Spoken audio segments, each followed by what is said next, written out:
మరి బయటకు వచ్చి అతను సిగ్గు లేకుండా మళ్ళీ బీసీ కార్డు గురించి మాట్లాడుతూ ఉన్నారు. ఇప్పుడు గుర్తొచ్చింది ఆయనకి బీసీ కార్డు.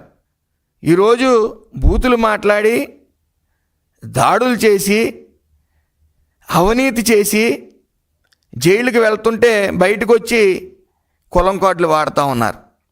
మరి గతంలో చంద్రబాబు నాయుడు గారిని కానీ, లోకేష్ గారిని కానీ, డిప్యూటీ సీఎం పవన్ కళ్యాణ్ గారిని కానీ అనేక తప్పుడు మాటలు మాట్లాడి ఇష్టానుసారం మాట్లాడేవారు. వాళ్ళందరికీ మంత్రి పదవులు ఇచ్చేవారు జగన్మోహన్ రెడ్డి. ఆ రోజు మీరు గమనించాలి, ఎవ్వరూ కూడా తెలుగుదేశం పార్టీలో కులం కార్డులు వాడి కులాలను రెచ్చగొట్టడానికి చూడలేదు.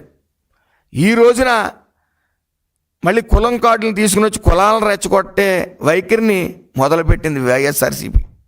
అయితే జోగి రమేష్ గారు ఒకటే ఆలోచించాలి, మీరు బీసీలకు ఏం చేశారు, లేకపోతే మీ సొంత సామాజిక వర్గం గీత ఉపకులాలకు మీరు ఏం చేయగలిగారు.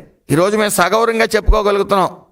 గీత కార్మికులుగా మేము అందరం సగౌరవంగా చెప్పగలుగుతున్నాం.